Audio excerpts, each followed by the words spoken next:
Dom Duarte é uma das figuras mais interessantes e mais mal conhecidas da história portuguesa. Era escritor, era filósofo, chamam-lhe aliás o rei filósofo, era um artista. Estou-lhes aqui a falar junto do túmulo dele, nas capelas imperfeitas da batalha. As capelas imperfeitas são uma ideia dele. Cada uma destas capelas devia conter o túmulo de um dos reis de Portugal.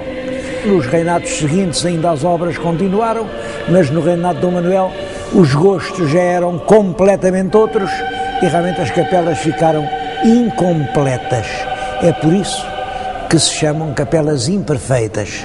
Mas no pórtico de entrada, que é ainda todo pensado e imaginado pelo rei Dom Duarte, está inscrita na pedra, muitas vezes, uma divisa: Loyauté ferré, tant que seré. Eu farei lealdade enquanto viver. Este foi realmente o lema do rei. A obra literária mais importante que ele nos legou tem exatamente o título: O Leal Conselheiro. Leal até à vontade do pai.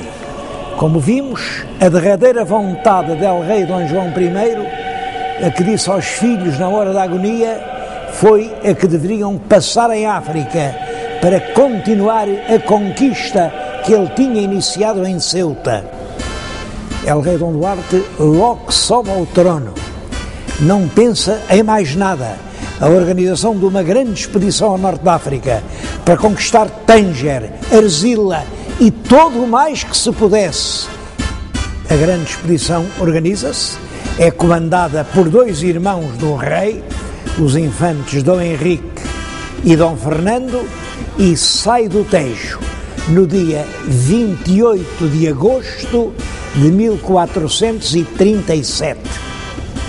Chega a Tânger nos inícios de setembro, põe cerco à cidade. Simplesmente, dessa vez, a cidade não foi apanhada desprevenida.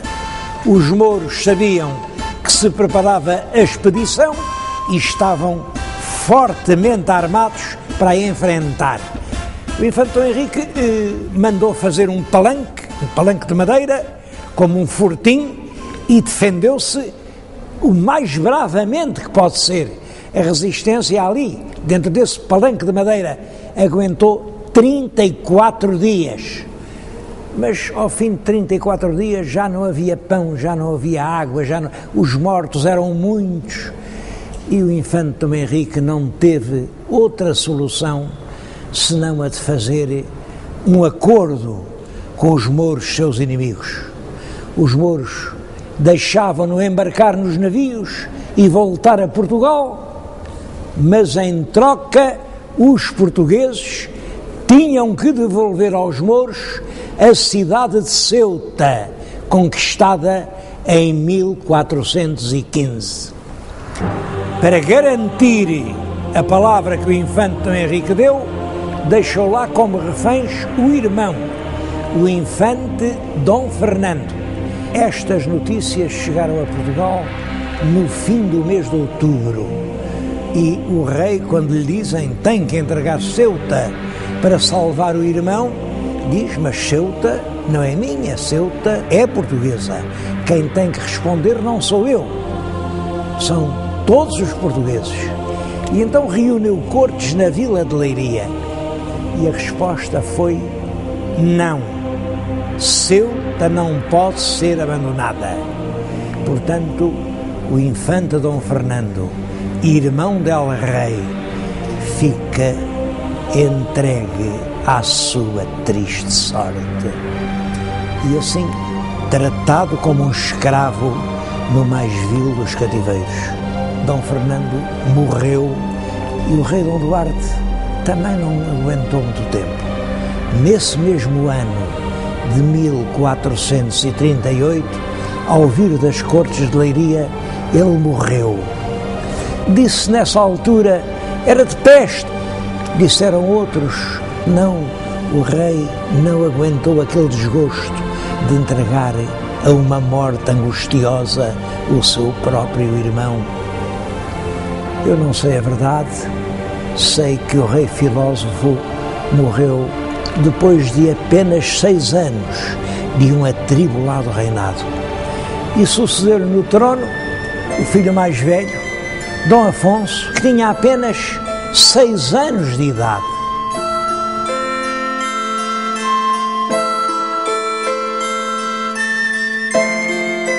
Esse período da regência do infante Dom Pedro é uma época de paz e de progresso para Portugal. Estou a falar-lhes nisto em Coimbra, diante do Paço Real, paço que ele habitava, porque ele era Duque de Coimbra e fazia aqui, de certo modo, a sede do seu poder. Foi, por exemplo, aqui que ele reuniu as armas que tinha adquirido para uma guerra que não chegou a haver, mas ele manteve as armas aqui neste palácio. É ele quem manda organizar as ordenações afonsinas. As ordenações eram compilações de leis. A regência tinha começado em 39. Em 46, o jovem rei fez 14 anos, que era a idade que se considerava mínima para poder exercer o poder real. O infante entregou-lhe o poder, mas de uma forma um bocado simbólica, porque realmente quem continua a governar é o infante Dom Pedro, até que, 2 anos mais tarde, os nobres convencem o moço Dom Afonso a exigir o poder para si. E assim é. Dom Pedro, fora do poder, começa a ser objeto de provocações, de pressões por parte dos grandes fidalgos, até que se dá a tragédia do combate de Alfarrobeira, na qual o regente perdeu a vida.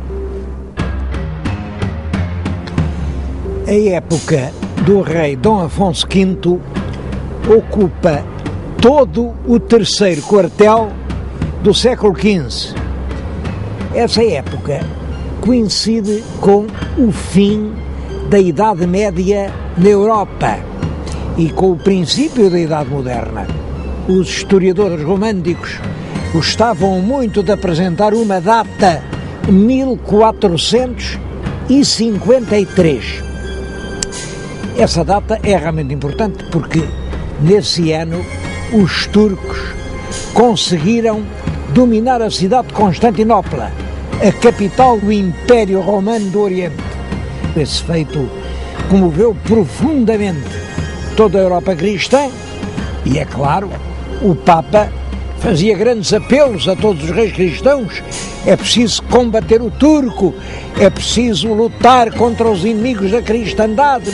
O jovem Dom Afonso V foi dos reis que mais ouvidos deram aos apelos do Papa e resolveu dedicar uma grande parte do seu reinado à conquista do império em África.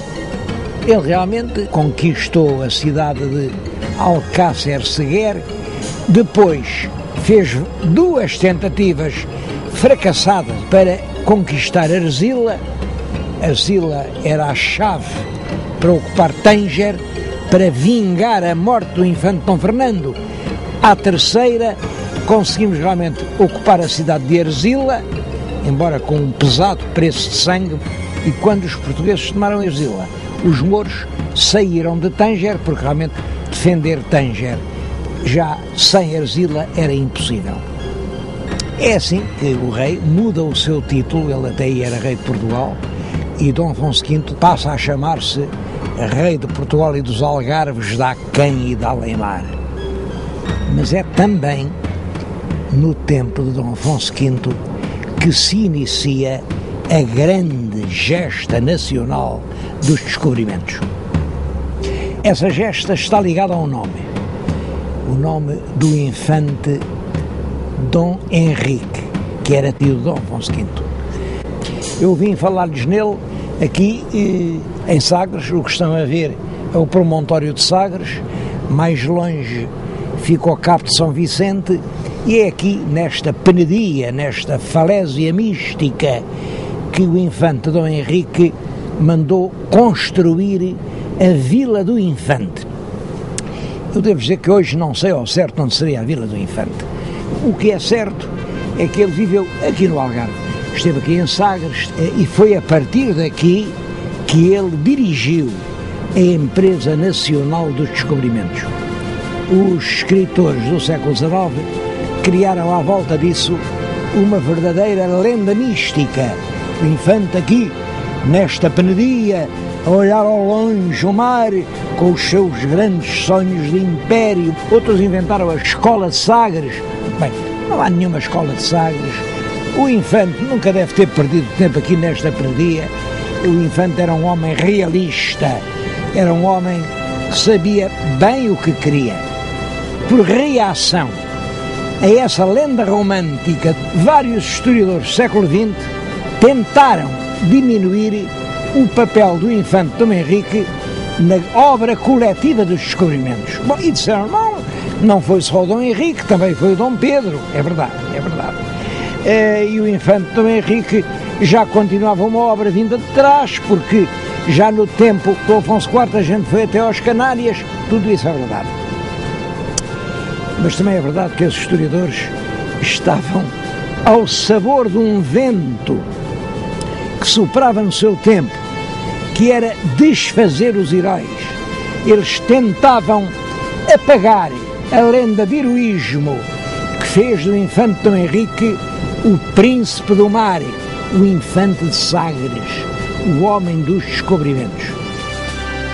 Inicialmente a sua grande preocupação eram as Ilhas Canárias, porque as Canárias deviam ser portuguesas, porque já dizia o Dom Afonso IV que o primeiro rei cristão que mandou para lá uma armada foi o rei de Portugal, foi ele, Dom Afonso IV.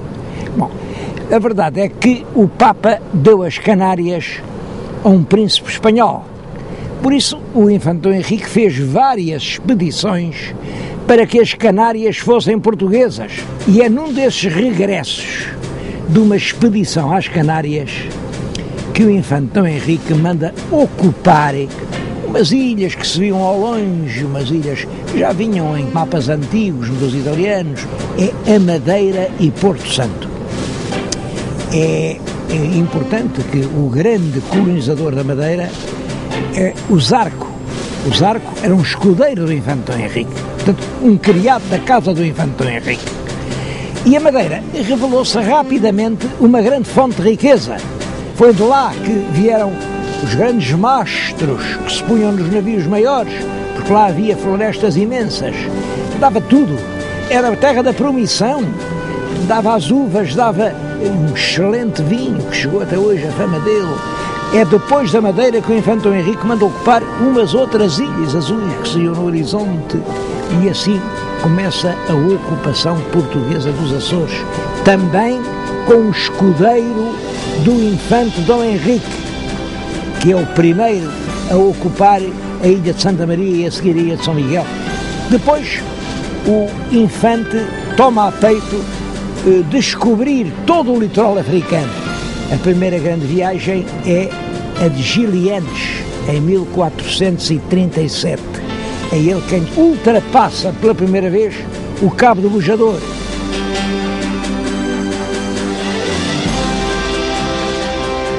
Dez anos depois da morte do infante, chamavam ao infante Dom Henrique o inventor das ilhas. É realmente o infante quem inicia esse plano gigantesco que é a descoberta do mundo.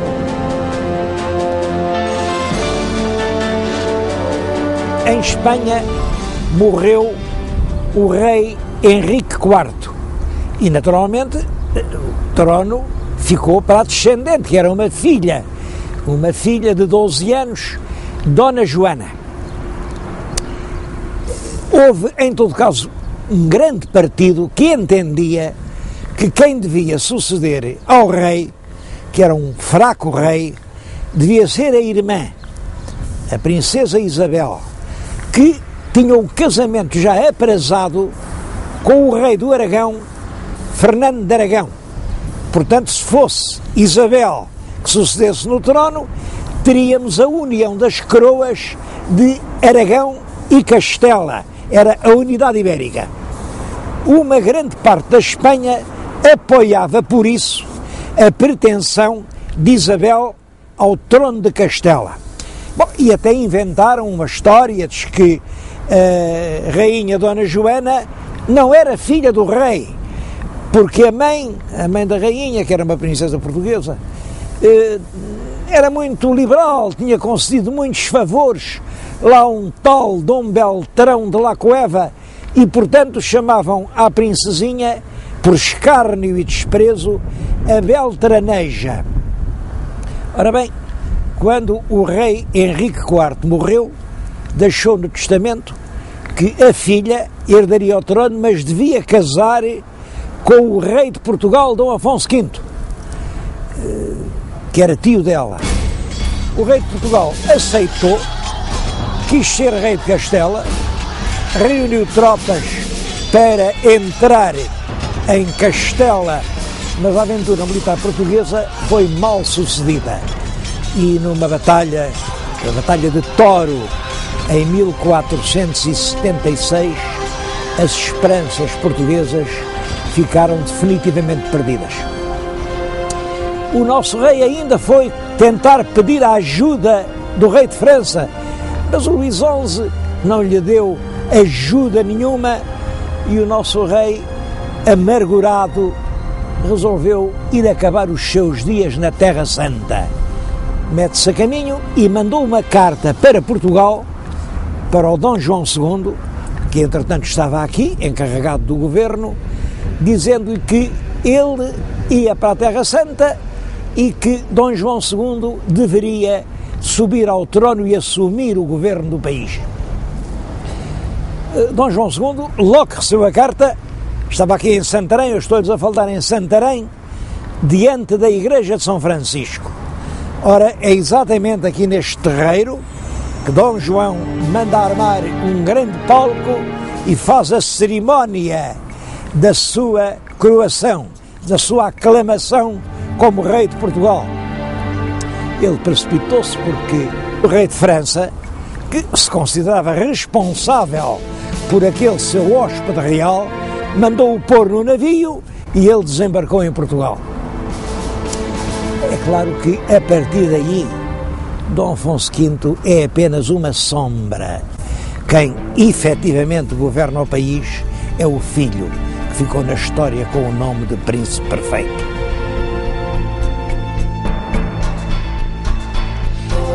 A paz entre os reinos de Portugal e Castela foi finalmente estabelecida no ano de 1479, pelo Tratado das Alcáçovas. Dá-se-lhe esse nome porque o acordo foi assinado num velho Palácio Real do Alentejo, o Paço Real das Alcáçovas. O que é realmente importante neste tratado não é a simples paz, é que, ao mesmo tempo, delimitou-se a zona de influência marítima entre os reinos de Portugal e de Castela. E delimitou-se desta forma.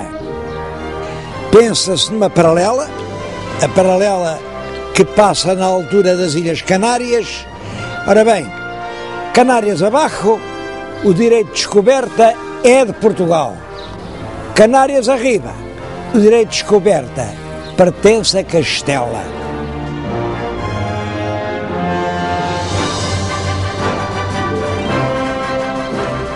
Foi também no Tratado das Alcáçovas que se combinaram as célebres terçarias de Moura. Terçaria é uma palavra antiga que significa depósito em poder de terceiro. Quando se discutia, por exemplo, a propriedade de uma coisa, se era de A, se era de B, não ficava nem na posse de A nem de B, mas entregava-se a um terceiro até que se disse quem tinha razão. Ora bem, neste caso, a terceira era a infanta portuguesa Dona Beatriz. Veio viver aqui para Moura e Em poder dela, os reis católicos punham a filha mais velha. E o rei de Portugal pôs o neto mais velho, que era o pequeno infante Dom Afonso, também em poder dela. E aqui deviam esperar que tivessem idade para casar e assim se resolvia a paz ibérica. Quanto à pobre Dona Joana Beltraneja, preferiu entrar num convento onde depois passou o resto da sua vida. As terçarias de Moura foram suspensas ao fim de alguns meses. Os políticos fizeram novos planos, sempre na ideia de unir todas as coroas da Espanha, e as coisas deram muita volta.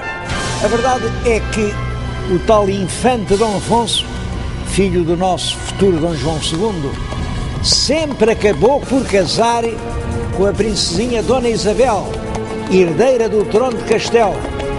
O príncipe casou e, poucos meses depois, em Santarém, quando cavalgava na ribeira do Tejo, o cavalo tropeçou, caiu, ele partiu o pescoço, morreu.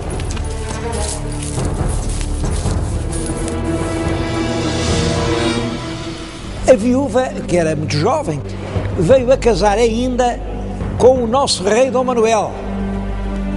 Mas também esse casamento não teve sorte nenhuma. Chegaram a ter um filho, mas a rainha de Portugal morreu do parto desse seu filho, ao qual deram o nome de Dom Miguel da Paz. Mas também esse menino não durou muito. Morreu com 2 anos. Entretanto, os últimos anos do nosso rei Dom Afonso V, que vão desde a paz das Alcáçovas até ao fim da vida, são uns tristes anos. Era um rei que já realmente não reinava. Toda a gente sabia que ele tinha só um projeto, era ir recolher-se no claustro do Varatojo e passar ali como monge os últimos anos da sua vida. Entretanto, Dom Afonso V vem a Sintra, deve ter entrado aqui debaixo deste arco, vinha com calor, era verão, pediu uma bebida fresca e morreu pouco depois. Morreu porque os amigos do rei disseram, bom, foi uma morte natural, morreu porque morreu. Ele não era velho, tinha 50 e poucos anos, mas morreu. Os inimigos de Dom João II disseram, morreu porque o filho o envenenou. Foi peçonha que lhe deram a beber. O Marquês de Montemor, que era irmão do Duque de Bragança, dizia isso a quem o queria ouvir. Andava lá por Castela a acusar o Dom João II de ter assassinado o próprio pai. Dom João II, que sempre negou, deu ordem para que o julgassem e o condenassem à morte. Depois encarregaram os escultores de fazer uma estátua que parecia exatamente o Marquês. Trouxeram-no aqui em Abrantes e no lugar, provavelmente em frente da Torre de Homenagem, cortaram a cabeça da estátua. Era isso que se chamava a execução em estátua. Diz-se que o Marquês, quando recebeu a notícia, teve um desgosto tão grande que morreu. Dom João II herda a coroa portuguesa em 1481. O país estava cheio de problemas e talvez o problema mais urgente de todos fosse, nessa altura, o da pobreza da coroa. O rei Dom João II costumava dizer, meu pai deixou-me rei das estradas. Dom Afonso V deixara a coroa na miséria e deixara de rastos a própria autoridade real. A preocupação dominante do novo rei é, portanto, restaurar essa autoridade e, para isso, ele segue uma política. Procura abater a força da nobreza, dirigindo-se ao homem que representava a própria nobreza, o mais ilustre fidalgo do país, o Duque de Bragança, Dom Fernando II. Eram ambos bisnetos de Dom João I. Além disso, o Duque de Bragança, Dom Fernando e a Rei estavam casados com duas senhoras irmãs. Eram, portanto, parentes muito próximos. A verdade é que o Duque foi acusado de estar envolvido numa conspiração contra o Rei, foi julgado por um tribunal constituído inteiramente por juízes escolhidos pelo Rei e foi condenado à morte. Eu estou a contar-lhes isso aqui no palácio em que ele viveu. Chamam esta sala a Sala dos Duques. Hoje é o Museu de Caça de Vila Viçosa, onde os duques viveram antes da construção do palácio, que hoje é o Paço dos Duques. Os documentos que o rei diz ter apreendido nunca foram publicados. Tudo indica que realmente se tratava apenas da coroa se apoderar do imenso património de terras que constituía já então a Casa de Bragança. O sacerdote que confessou o Duque momentos antes da morte colheu estas últimas palavras que depois publicou. Perguntou-lhe se quer algum recado e o Duque disse-lhe: olhe, diga a ela, Rei, meu senhor e meu primo, que terror sem amor não leva a parte nenhuma. O que aconteceu foi que essa execução afrontosa do Duque de Bragança desencadeou uma reação imensa de toda a nobreza portuguesa. E então sim, houve uma grande conspiração contra o rei. A conspiração foi descoberta há tempo.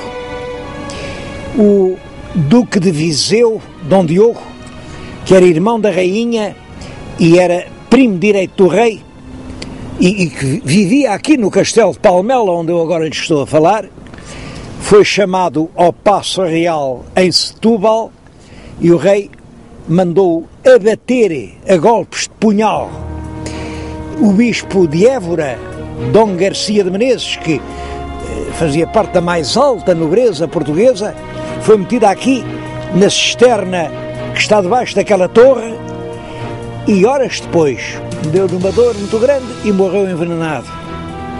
Execuções sumárias, prisões, acusações suspeitas, fugas aflitivas de centenas de pessoas encheram o país de terror.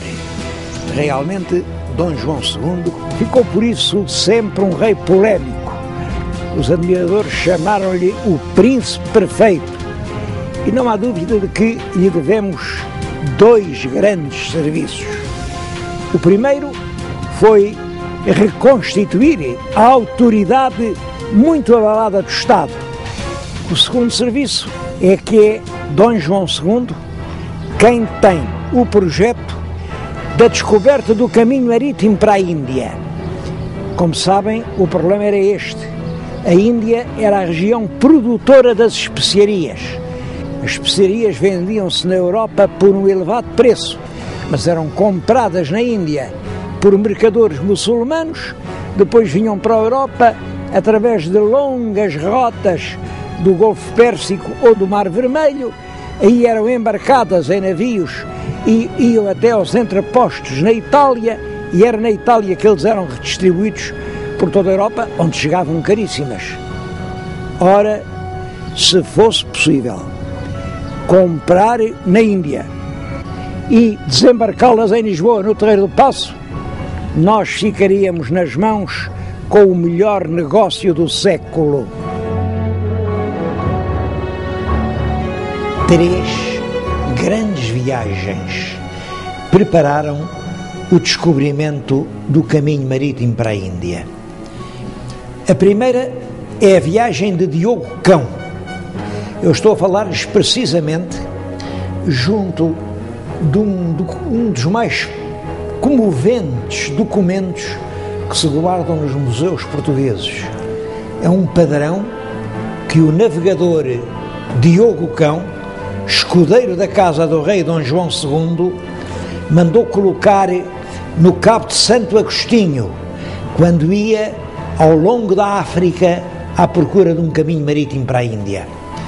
Cravou este padrão que nas faces de uma e de outra tem uma legenda que diz o seguinte: era da criação do mundo de 6.681, ano do nascimento de Nosso Senhor Jesus Cristo, de 1482. O muito alto, muito excelente e poderoso príncipe Dom João II de Portugal mandou descobrir esta terra e pôr estes padrões por Diogo Cão, escudeiro de sua casa. É impressionante esta ideia de marcar ali na pedra não só o ano de Cristo, que era 1482, mas também o ano da história do mundo, que nessa altura se acreditava que o mundo tinha sido criado há 6.681 anos. Ora bem, a colocação destes padrões e a descoberta do mundo novo representava uma mudança na história do mundo. A segunda grande viagem é a viagem por terra que Afonso de Paiva e Pedro de Covilhã fazem até à Índia para se certificar do comércio, das realidades. E a terceira viagem é em 1488, Bartolomeu Dias consegue dobrar o Cabo da Boa Esperança. Isto significa, ele descobre a passagem do Oceano Atlântico para o Oceano Índico. Se fosse possível navegar do Atlântico para o Índico, então sim, era possível ir de navio desde o Tejo aos portos da Índia, onde se criava e vendia a especiaria preciosa. O rei Dom João II, a partir do regresso de Bartolomeu Dias, ficou a saber que podia navegar até à Índia. E aqui é um dos enigmas da história portuguesa. Se ele sabia o caminho, porque é que não mandou logo os seus navios até à Índia? Bom, ele era um fino diplomata e tinha grandes razões para proceder assim. É possível que o casamento do príncipe português com a herdeira do trono castelhano, se não tivesse podido se fazer, se os reis católicos soubessem que afinal a coroa de Portugal estava de posse do grande negócio do século, do monopólio das especiarias da Índia. É possível que fosse isso. De qualquer maneira, a verdade é esta: Dom João II já sabe que pode navegar até a Índia, mas não mandou expedição alguma. E é no tempo que entretanto passa que se dá o episódio de Colombo.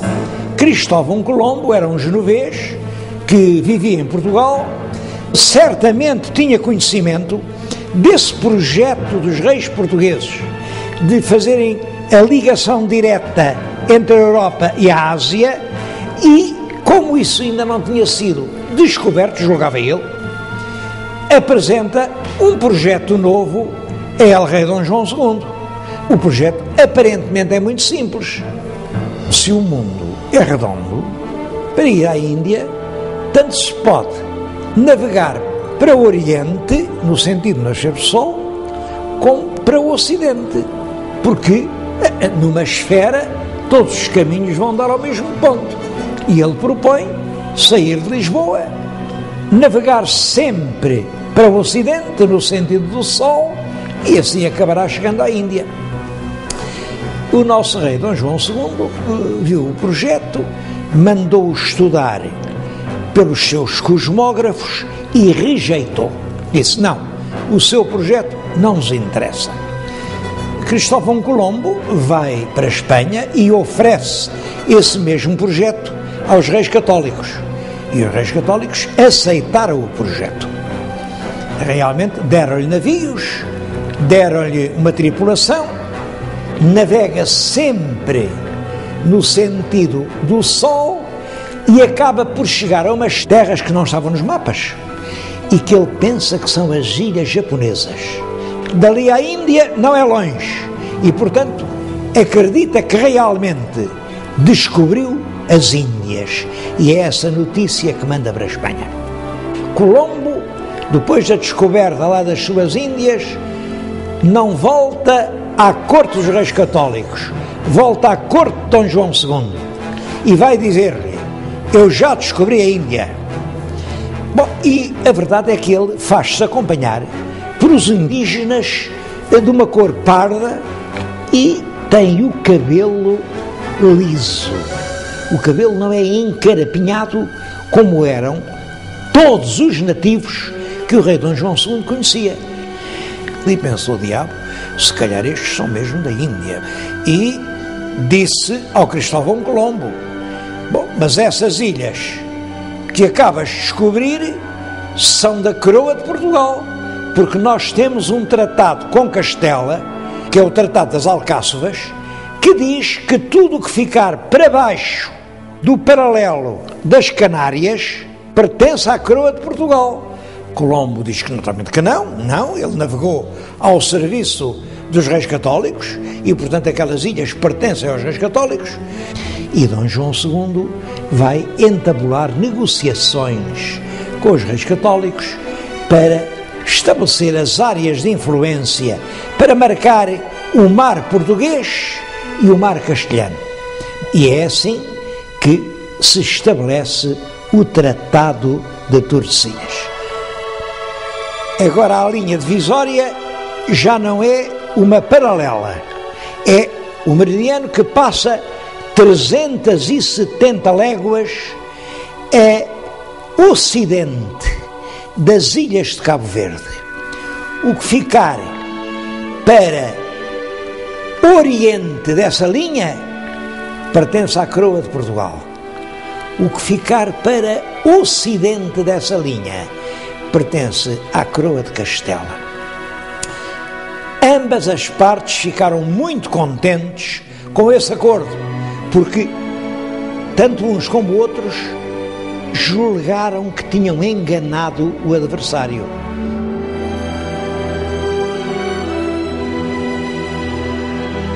As classes populares tinham dado um grande apoio a Dom João II e era realmente neles que o rei se apoiava.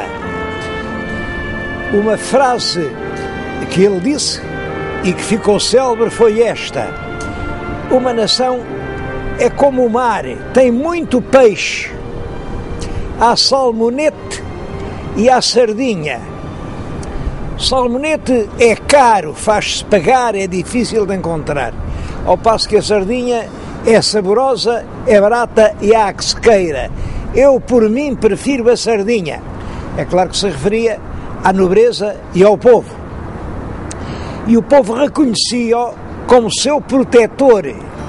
Quando ele morreu, os fidalgos sentiram um grande alívio, naturalmente, e não quiseram deitar luto pelo rei. Dom João II morreu em 1495, sem deixar nenhum filho legítimo. Por isso, poucos dias antes da morte, fez um testamento no qual nomeava herdeiro do trono português o seu parente mais próximo, Dom Manuel, Duque de Beja, que era irmão da rainha, portanto era seu cunhado, e por outro lado era seu primo direito.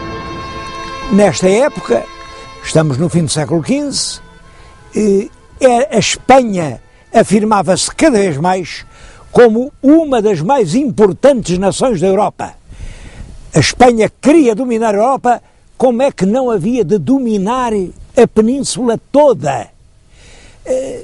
Para toda a gente era evidente que a Espanha ia ser só uma. O que se podia discutir era o papel que Portugal ia ter nessa unidade. Íamos ser assim uma nação satélite, marginal, aqui com um vago governador de Portugal, ou poderíamos ser a nação cabeça, com a capital em Lisboa e a coroa das Espanhas na testa do rei de Portugal? Era isso que estava em discussão. Ora, o rei Dom Manuel teve exatamente do mesmo modo que o antecessor, Dom João II, o projeto de unir todas as coroas da Espanha sob o cetro del rei de Portugal. E foi para isso que ele casou com uma filha dos reis católicos que podia vir a ser rainha de Espanha. Mas esse casamento teve um preço odioso. É que os reis católicos tinham como projeto prioritário a unidade da Espanha, mas uma unidade sob todos os aspectos. E foi por isso que eles, no dia 30 de abril do ano de 1492, mandaram arautos a todas as cidades da Espanha a proclamar que todos os judeus ou se convertiam, ou saíam, ou morriam. Perante aquela intimação, eles realmente saíram de Espanha. Devo dizer que os judeus em Espanha eram, nessa altura, centenas de milhares. Foram muitos desses que se vieram fixar aqui. Eram mercadores, eram juristas, eram matemáticos, eram astrónomos, eram médicos, eram professores, eram pilotos do mar alto. De certo modo, eram eles os quadros mentais do país. Eram eles quem geriam os grandes negócios. Portanto, a economia do país estava nas mãos deles. É muito possível que os reis católicos tenham compreendido o perigo que resultava desse verdadeiro êxodo de quadros. A verdade é que se o rei Dom Manuel casava com a possível herdeira dos tronos de Espanha, Dom Manuel vinha a ser rei de Espanha. E então os judeus tinham sido expulsos de Espanha, mas estavam aqui no Reino Unido, era como se ficassem lá dentro. Bom, seja como for, uma coisa é certa.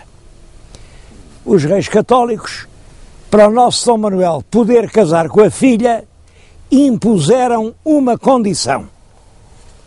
Antes de casar, tinha de expulsar todos os judeus de Portugal.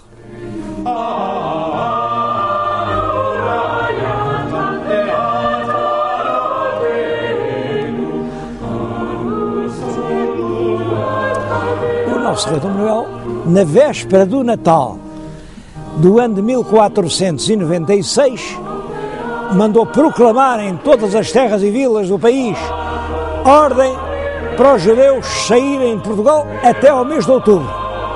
Se não saíssem, ou se convertiam e eram batizados, ou eram condenados à morte.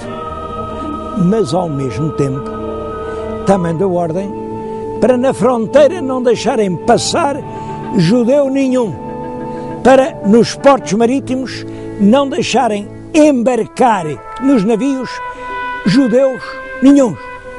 E, é claro, assim chegou o mês de outubro, os judeus não tinham podido sair de Portugal. Aí ele, uma vez que estavam cá, obrigou-os todos a batizarem-se. Esse batismo forçado fez-se em todo o país e eu penso que foi realmente um dos momentos mais infelizes da história de Portugal. Porque então, como agora, não há rei nenhum, não há lei nenhuma, não há força nenhuma que obrigue um homem a acreditar naquilo em que realmente não acredita. Por isso, os judeus, batizados à força, ficaram cristãos por fora, mas judeus por dentro. O rei Dom Manuel sabia bem que era assim. Mandou fechar todas as sinagogas do país e decretou durante 30 anos: ninguém pode ser incomodado por motivos religiosos. Acreditava ele que 30 anos depois já ninguém se lembrava sequer que tinha sido judeu. Enganou-se, porque as sinagogas fecharam, mas as mães continuaram a ensinar aos filhos a única verdade em que elas acreditavam.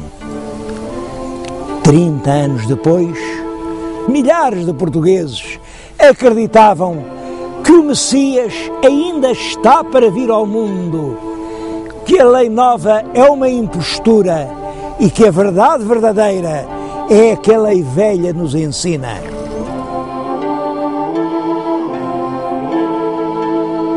O reinado de Dom Manuel será um dos mais gloriosos períodos de toda a história de Portugal. Em primeiro lugar, é um tempo de reconciliação.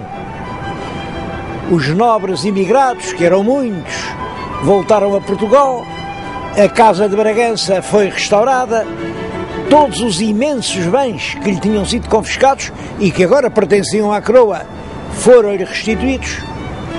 A linha política da época manuelina procura reunir as duas metades desavindas da nação, ao mesmo tempo que protege a alta nobreza, apoia os conselhos, escuta as recomendações das cortes, mandou oferecer pelourinhos de mármore a todas as vilas que lhe pediram, e eu penso que até muitas que lhe não pediram.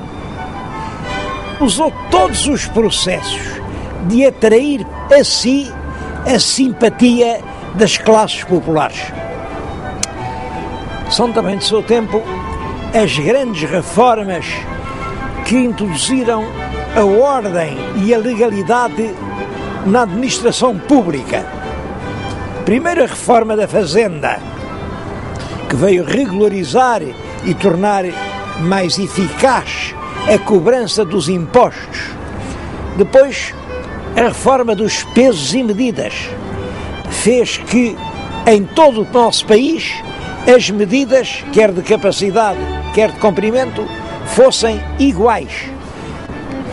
A reforma dos forais, que com o hábil pretexto de que os forais eram muito antigos, estavam já muito velhos e rotos e não se podiam ler, ele ofereceu forais novos, que eram muito bonitos, tinham belas iluminuras, mas que realmente cerceavam as liberdades locais e normalizavam a administração.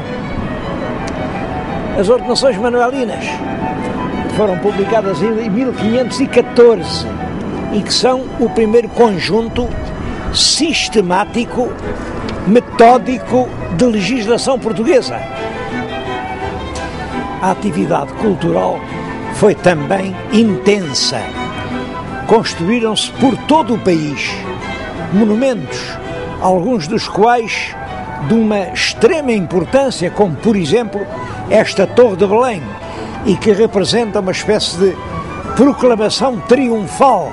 Isto exprime toda a glória do rei por ter conseguido chegar à Índia. Ou ali o Mosteiro dos Jerónimos, em cujo portal está a estátua do próprio rei Dom Manuel e também a da rainha. Ou o claustro manuelino da Batalha, a matriz de Vila do Conde. Aliás, por todo o país, rara é a vila onde não se encontra uma presença manuelina. Nas letras avultam grandes nomes, o maior de todos é claro que é Gil Vicente, mas grandes cronistas como Garcia de Rezende, ou grandes poetas como Bernardino Ribeiro, como Sá de Miranda. Mas é claro que o facto mais notável de todo o reinado, mais notável pelas consequências que veio a ter na história portuguesa das décadas seguintes, foi a descoberta do caminho marítimo para a Índia. Assim, pelos fins do verão do ano de 1499, entrou no Tejo o que restava da frota de Vasco da Gama, que tinha partido 2 anos antes. Os navios vinham carregados de especiarias e, sobretudo, traziam uma surpresa que se fez estremecer as bolsas de toda a Europa.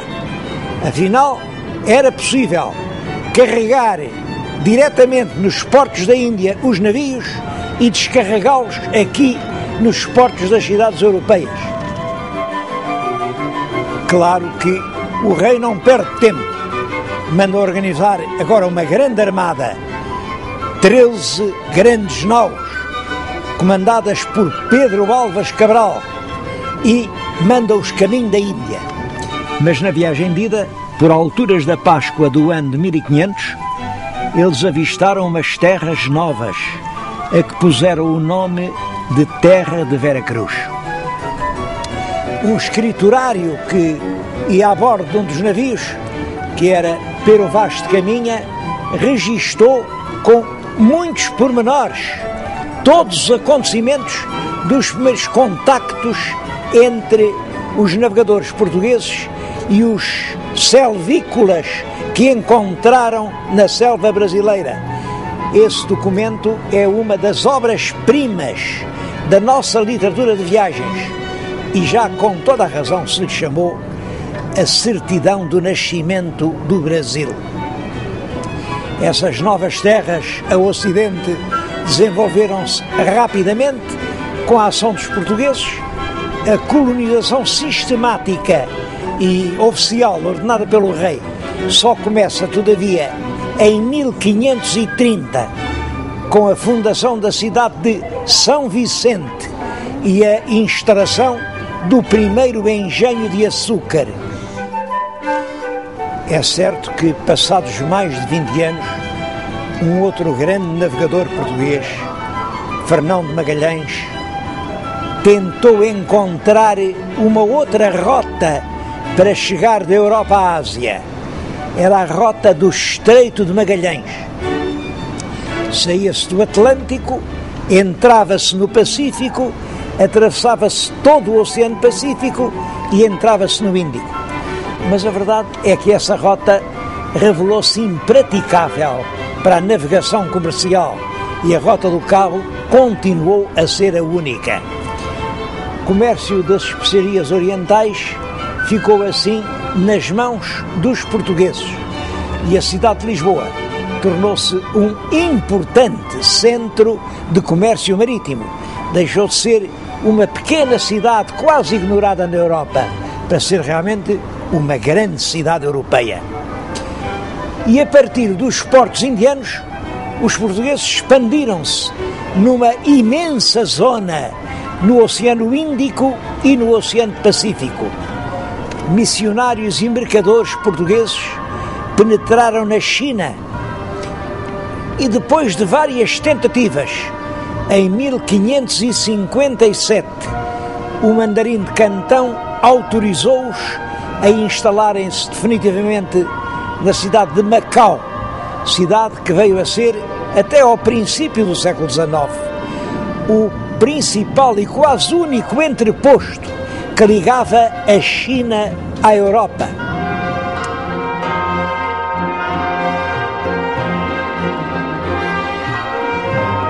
Mas a riqueza de Portugal durante a época da expansão é uma riqueza mais aparente do que real e que se apoiava em bases muito frágeis. Realmente nós trazíamos da Índia, onde comprávamos barato, as especiarias e podíamos vendê-las na Europa. Bom, mas na Índia tínhamos de as pagar. Pagar o dinheiro, e nunca tivemos muito dinheiro, ou sobretudo com produtos que faziam falta na Índia, mas que nós também não tínhamos, que era o cobre, a prata, o coral, o chumbo, alguns tecidos preciosos E tudo isso nós tínhamos que o comprar no estrangeiro. Comprávamos geralmente a crédito e pagávamos um juro que excedia os 25% ao ano. Esse dinheiro era obtido dentro do reino por empréstimos. Esses empréstimos eram titulados pelos famosos padrões de juro. Isto significa que os produtos com os quais nós comprávamos as especiarias nos ficavam tão caros que as especiarias acabavam por não dar lucro. É que para podermos fazer o nosso negócio, tínhamos que assegurar o domínio militar das regiões. É assim que começa a ideia do Império Português no Oriente. Mas além das despesas da Índia, havia muitas outras. Era preciso sustentar os milhares de homens que estavam nas praças do norte da África e para quem era preciso mandar tudo. Era preciso pagar ao pessoal em serviço na corte. A corte que tinha tido 200 servidores na época de Dom João II e 4.000 na época de Dom Manuel. E toda essa gente vivia à custa do que o rei lhes dava. As despesas eram tantas que um tesoureiro, o Fernando Álvares de Andrade, a certa altura escreve: nem que o dinheiro se apanhasse com gamelas nas areias da praia chegava para esta despesa toda. É claro que isto originou um déficit profundo, e isso não é alheio às diligências que o governo português faz para que concedam a Portugal uma Inquisição que inicialmente visava um objetivo: era o confisco das fortunas dos judeus entre os anos de 1536, é o ano em que a bula da Inquisição é concedida, e o ano de 1684 é um ano que eu escolhi, mas que não marca o fim da Inquisição, mas só neste período foram instaurados 20.000 processos pelo Santo Ofício. Em consequência, foram queimados nas fogueiras 1.377 pessoas. Muitas outras foram condenadas. Ora, como calculam, não há ninguém que goste de ser queimado. E, portanto, o que aconteceu é que todos os que puderam fugiram do país. Portugal ficou cada vez mais pobre.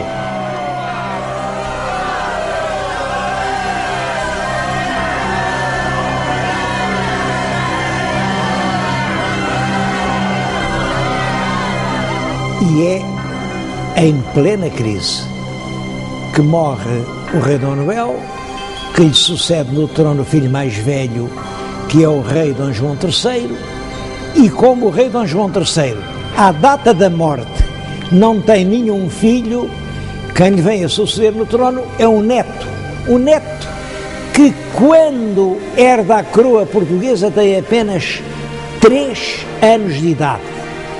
Por isso, o poder é exercido primeiro pela rainha avó, Dona Catarina, depois por um tio-avô, o cardeal rei Dom Henrique, até que o jovem, o pequenino príncipe Dom Sebastião, atinge a idade de 14 anos e começa a reinar em 1568. Devo dizer que é um reinado que dura apenas 10 anos.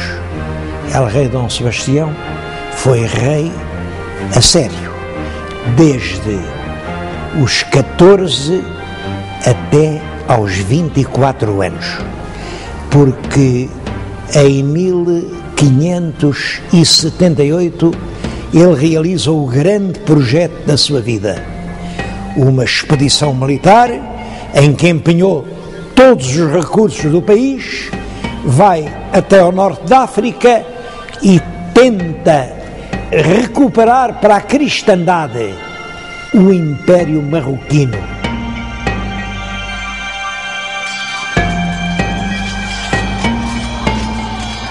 é a terrível batalha de Alcácer Quibir, no verão de 1578, em que El Rei perdeu a vida e todo o exército português ficou ou morto ou cativo.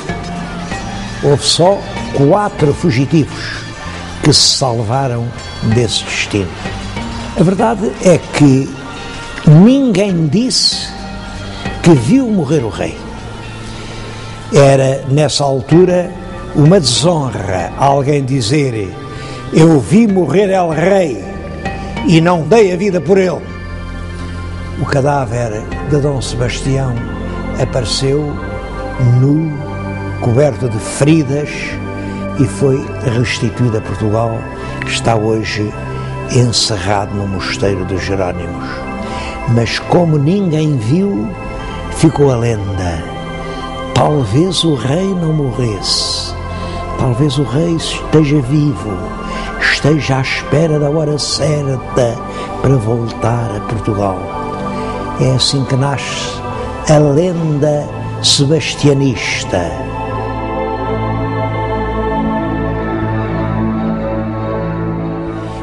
Foi durante o reinado de Dom Sebastião que foi publicada em Lisboa, em 1572, uma obra que depressa viria a ser reconhecida como um dos pontos mais altos atingidos pela poesia portuguesa. Estou a falar dos Lusíadas, de Luís Vaz de Camões. É um exemplar da primeira edição. É um livro raríssimo.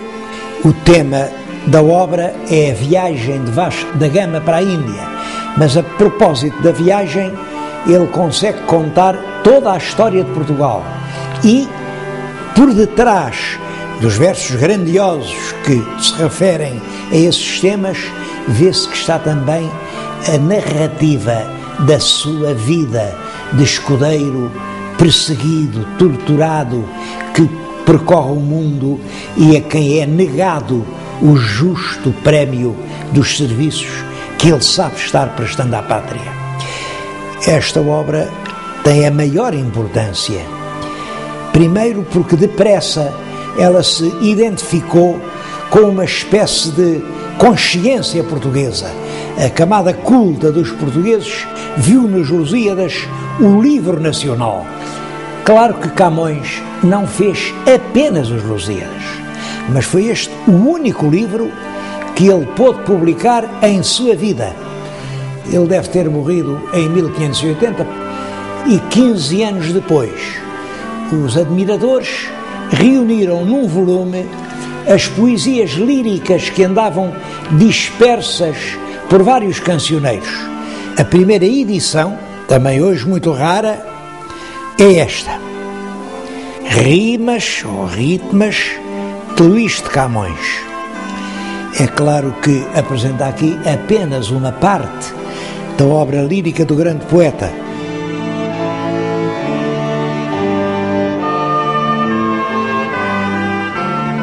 O rei Dom Sebastião morreu solteiro e sem filhos. Ele também não tinha irmãos e por isso a herança da coroa vem a recair no cardeal infante Dom Henrique. Era o último filho ainda vivo do rei Dom Manuel, mas ele já estava com uma idade avançada e punha-se esta questão: e quando o cardeal rei morrer, quem vai ser rei de Portugal? Dom Henrique resolve reunir cortes em Almeirim para resolver essa questão que preocupava todos os portugueses. Claro que quem teria direito ao trono seria o neto do rei Dom Manuel. E Dom Manuel tinha vários netos vivos, mas os três cuja candidatura era mais séria eram Filipe II, que era rei de Espanha, mas era herdeiro por via feminina. A duquesa de Bragança, Dona Catarina, portanto herdeira por via masculina. E era Dom António, prior do Crato. Esse era varão e era filho do infante, simplesmente dizia-se que não era filho legítimo. Quase toda a nobreza, sem exceções, defendia a candidatura de Filipe II, porque o país estava realmente necessitado de auxílio. O povo entendia que entregar a coroa portuguesa ao monarca estrangeiro era abdicar da nossa independência. Por isso, apoiou a causa do Dom António Prior do Crato. Chegou mesmo a aclamá-lo rei em Santarém e trazê-lo até Lisboa. Foi um reinado efêmero, porque, entretanto, morreu o cardeal Dom Henrique, sem nada ficar assente, mas ele nomeou uns defendidores para dizerem quem teria mais direito à sucessão real. E os defendidores pronunciaram-se a favor de Filipe II, rei de Espanha. Filipe manda o seu exército, comandado pelo Duque de Alba, entrar em Portugal, e ele entrou sem dificuldade em Lisboa. E é assim que começa a terceira dinastia. Chama-lhe dinastia filipina, porque os três reis que a constituíram, Filipe II, Filipe III, Filipe IV, todos eles chamavam Filipes.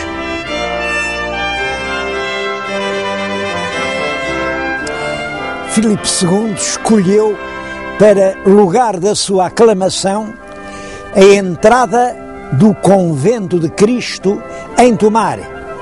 O pórtico de entrada é um grande monumento manuelino. A torre que se vê aqui é o monumento dos Templários, vem do tempo de Dom Afonso Henriques.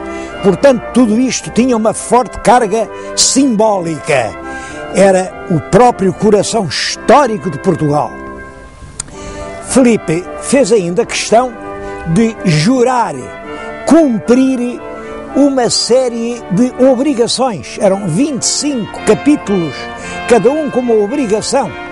E aí ele prometia respeitar os usos, costumes, foros e privilégios de que o reino de Portugal sempre tinha gozado. Prometia que as cortes relativas a assuntos portugueses só podiam reunir dentro de Portugal.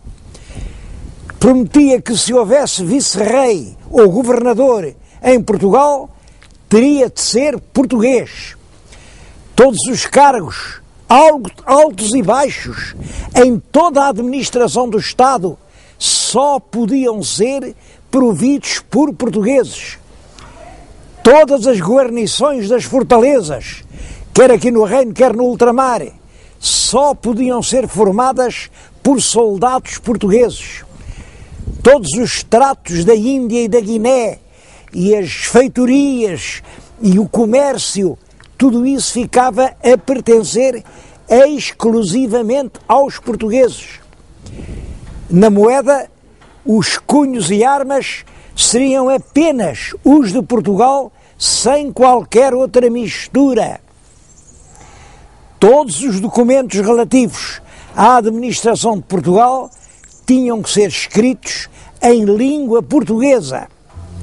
Por isso, em vez de se dizer que perdemos a independência, é mais exato dizer que eram dois reinos com um só rei. Realmente, numa Lisboa sem rei, sem corte, muitos nobres vão viver para a província. E da província eles assumem a administração das suas propriedades, embora ajudados por feitores e caseiros. Bom, uma outra grande parte da propriedade pertencia ao clero e às ordens religiosas. Juntam-se outros fatores de depressão. Por um lado, é a perseguição constante que durante esse período a Inquisição faz às pessoas que eram acusadas de criptojudaísmo, isto é, que diziam que continuavam a ser judeus. Isso provoca a saída do país de muitos milhares de pessoas. Também por essa altura é a colonização e a exploração económica do Brasil que entra num grande ritmo, e isso atrai gente de todas as províncias do reino. Pode-se dizer que o reino quase se despovoou.